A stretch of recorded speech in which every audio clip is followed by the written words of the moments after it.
right, we're still in the parking lot, and we're doing chapters 9 and 10 from Bright by Jessica Jung. This is her book. So I didn't mention it in my last review, but Jason bought the Balenciaga bag for Rachel. I don't know why I didn't mention it. They were talking about fanned gifts and how once a week the fanned gifts get delivered to the dorm, and how some girls have really small piles and some girls have big piles, and that apparently Rachel gets a big pile, and in her big pile is a huge box, and that huge box had like this signature white box with a black label that said Balenciaga, and it was the purse that she had been window shopping for and told Alex about. Which, I mean, are we at all surprised that he bought her this bag? He does a lot to use his money and influence in order to entertain a lot of Rachel's fantasies, and therefore makes him more appealing romantically. Which, I mean, I'm not gonna say that that's a bad thing, because bitch, if a man offered to pay my mortgage, pay my car note, and was like, oh, by the way, I can also get you a great job, I would probably have my nose wide open too. I'd probably be like, yes, daddy, what else do you have for me? But yeah, she's just a little too easy for me, considering the fact that she's a K-pop idol, and you just think that she'd kind of want a little something for herself. But I digress. Anyway, picking up in chapter 9, Alex has seen her at the cafe. He's like, hey girl, how are you? And she's like, what the fuck are you doing here? Well, apparently she took a selfie while she was at the cafe and posted that selfie to her Instagram, which Alex must have the notifications on for her Instagram.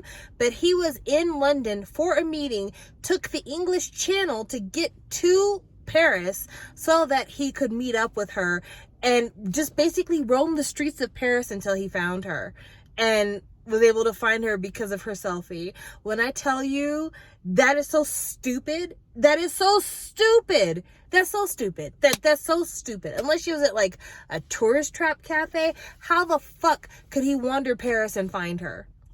But I digress again. Anyway, she confronts him about the fact that he works for fashion brands. He's like, oh, you caught me, but I don't really work in fashion. I work for the money part of fashion. She's like, okay, whatever, still fashion. So she tells him about how she's sketching clothes. He asks to see it, and then he's like, these are really good, you're really talented, you really have a clear voice, I think that you could have your own fashion line. And she's like, really, you think so?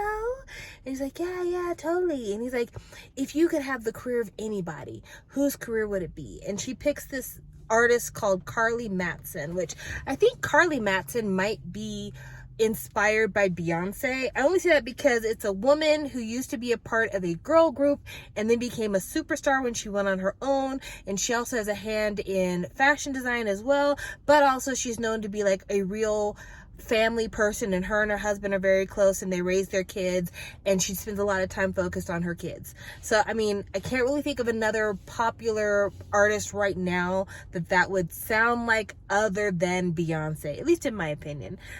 So anyway, he's like, oh, you want to be like Carly from Bedazzled? I thought you'd want to be like this other girl who dyed her armpits blue.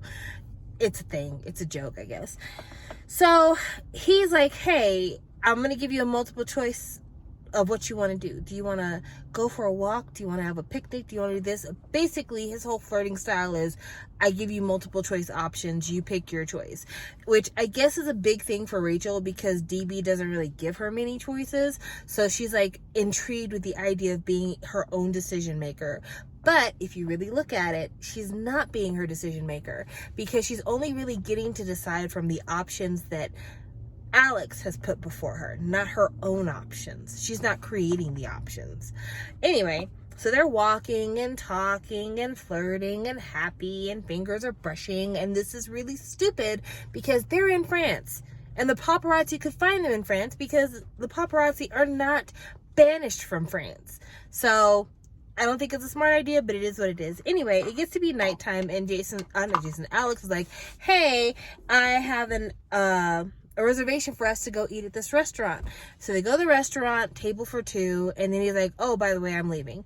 And she's like, Alex, how can we have a reservation for two if you're not going to be here? He's like, because you're going to be eating with somebody else. And who is it? It's fucking Carly Mattson, who is at the dinner. And the reason why she's there is because Alex manages the finances for Ollie Matson, who is Carly's husband. So he called in a favor and had Carly drop her family and whatever the fuck else she could have been doing that night to meet this girl in order to talk about whatever's on this girl's mind and give her life advice, which I guess that's something that rich people do. I don't know. I've never traveled in those circles, but this same person that she meets up with is somebody who was at an after party for the Neil Kramer fashion show and left early because they had to go home to their kids. So I can't see somebody who would prioritize being with their family and leave an after party and networking opportunities early, deciding to pull an entire evening to go eat chocolate mousse and talk to a K-pop girl.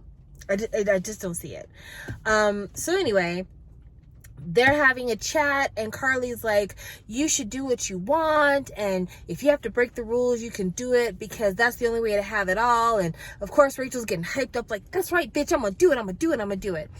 And Alex is like, hey, I believe in you. Whatever you want to do, I can make that happen. Whatever you want to do in life, I can make that happen for you, which again feels kind of manipulative. It feels kind of like,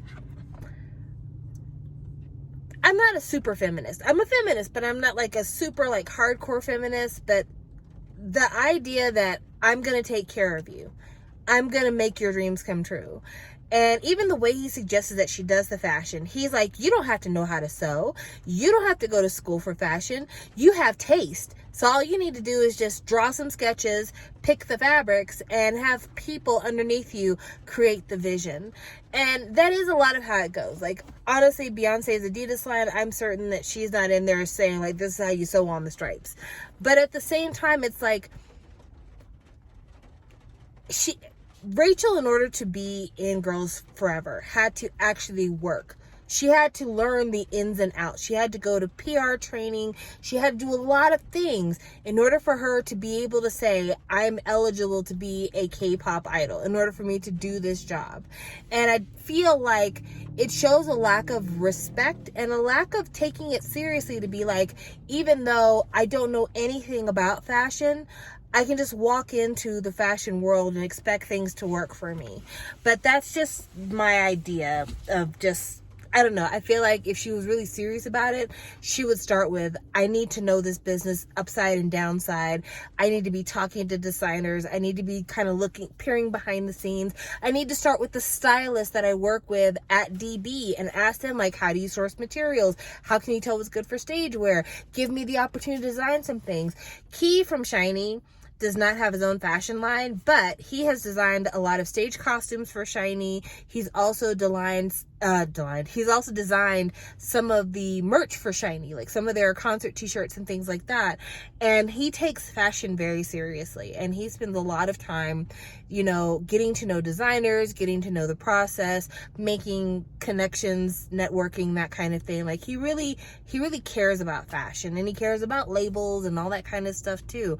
And I think part of the reason why Key has never come out with his own fashion line is not necessarily because he can't do it. I think it's more of the fact that he's like, I know that my interests are varied. I know kind of where my strong suit is. I know I still want to be involved in SHINee in the way that I'm involved with SHINee. And if I wanted to really do fashion, devote my time to fashion, I would need to be willing to give up something else.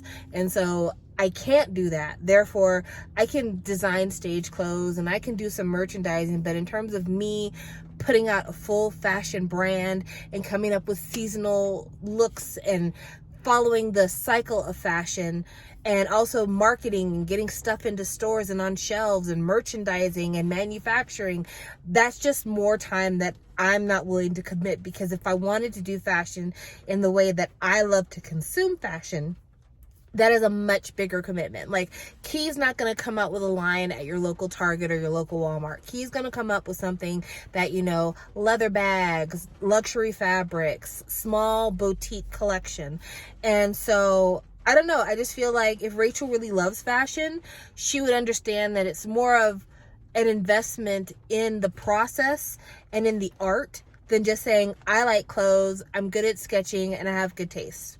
That's just my opinion.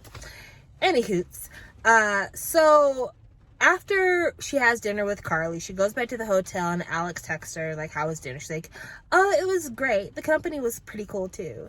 And she sees him out the window under a street lamp and decides to go out to thank him in person. And while she's down there, she gives him their first kiss. And good for them. Also, I didn't mention this, but when her and Alex were walking through Paris, she spends a ton of time listing off what kind of shoes he's wearing, Berluti, what kind of outfit he's got on, a button up with a leather jacket and a scarf. She talks about like every store that they walked in and out of, every street that they got on, named by name.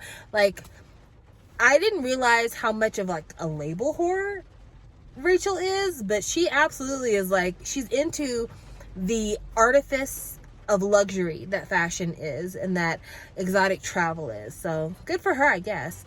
Anyway, so we go through that, and then she comes back home, and when she gets back home to the Girls Forever dorm, this is when the shit hits the fan. Not necessarily shit hits the fan like there's a big fight, but this is when like everything that she like primed you to believe about DB starts to come to pass.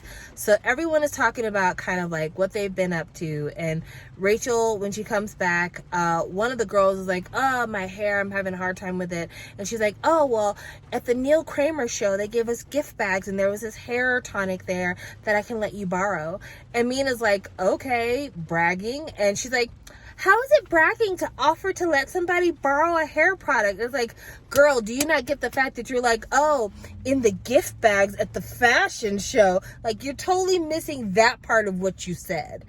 And so it's just like, this is the reason why people don't like you, Rachel, because you act like you don't know, but you totally are a bitch. But I can believe that Rachel would be that kind of like, I don't see it, because Jessica wrote this character who's so unlikable, and she really doesn't see it. But anyway, so everyone's talking about what they're up to. Mina filmed a small cameo in Jason's new movie. One of the girls has got some other thing that she's doing. One of the girls, Unji, has a pictorial that she's going to be shooting for Vogue. What? Vogue? According to this story, she's going to be the first K-pop artist to ever be featured in Vogue, which lies. Absolutely lies. But yeah, Vogue. Also, Sunny is getting a radio show where she's going to talk to artists about the creative process. All these opportunities that were meant for Rachel are being given to the other girls? I don't know, sis. It sounds like a little favoritism. So anyway, Rachel's disappointed because she feels like DB knows that everybody wants a piece of the Rachel pie, and they're giving her opportunities away because they don't want the girls to be bitter. Like, her thing is, she believes that DB is doing this because they want to keep things equal. And Carly, the girl that she went to dinner with, is like, you know, there's a difference between bickering and bitterness, and you have to be able to identify one or the other.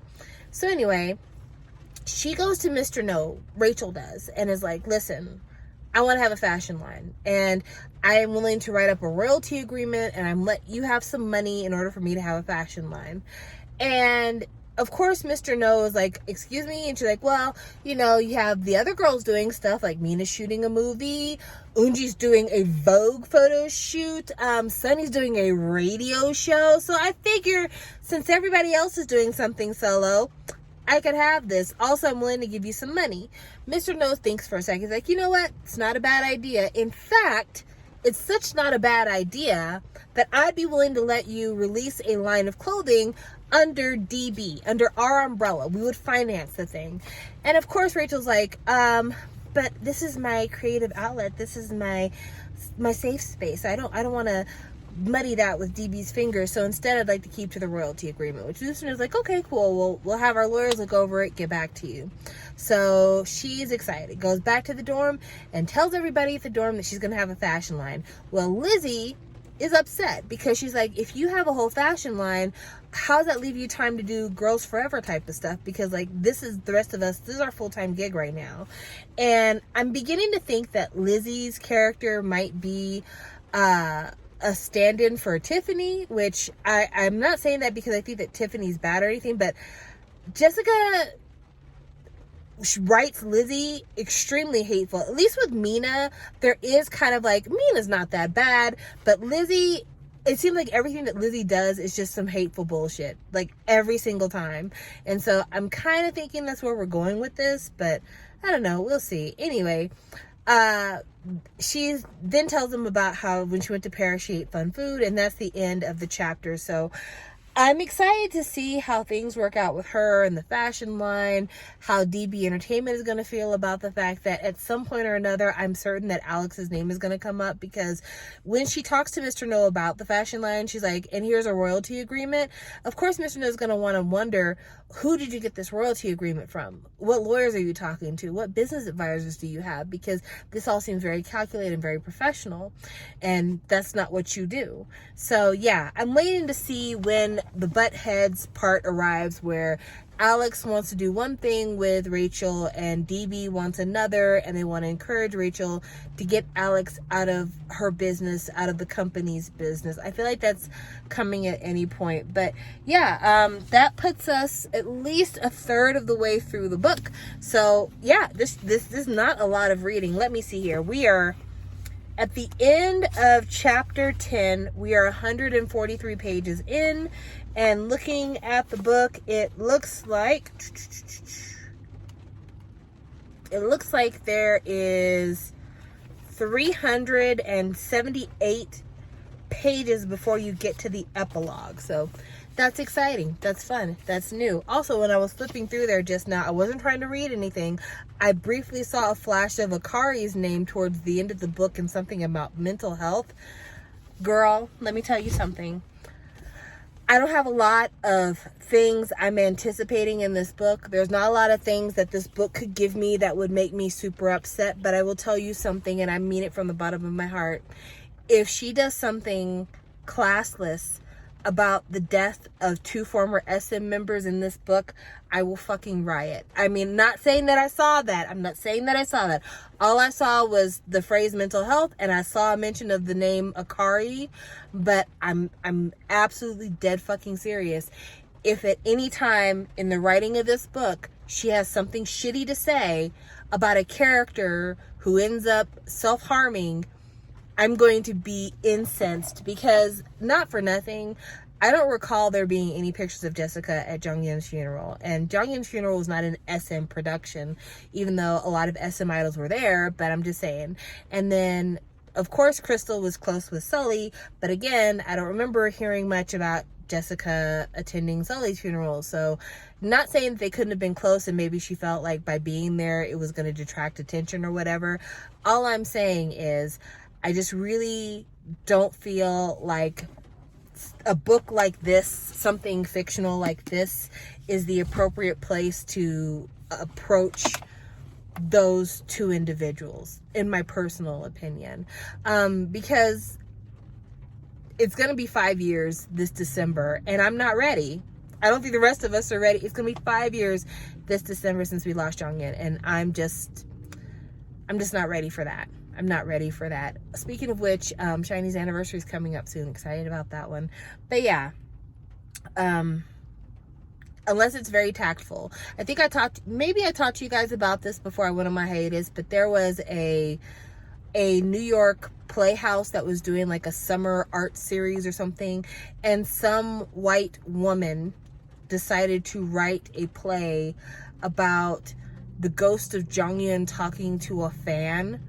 And it had all these weird, it had weird queer coding, and just, it didn't sound tasteful at all. And luckily the project was shut down because there was so much backlash against it. But I don't think, until the family is involved, honestly, I just don't think that there's a way to approach Jonghyun's life that would be sensitive enough. Especially because it's one thing to talk about Jonghyun's life in the context of his time as an idol. That's one thing. It's one thing to talk about him in terms of being a songwriter and a performer and a recording artist. But it's quite another to talk about his romantic relationships. It's quite another to talk about his advocacy. It's quite another to talk about the circumstances in his life that may have led him to his final decision making. And I don't feel like there's any respectful way to do it right now. I feel like right now it just would be too sensational because, again, it hasn't even been 5 years. And Sully, it's been even less time. So, yeah, I really hope that that's not a plot line in here because that would really piss me off. But anyway, we don't know what's there. We don't know what's there, so we'll just keep reading. I will see you guys for chapters 11 and 12. Bye.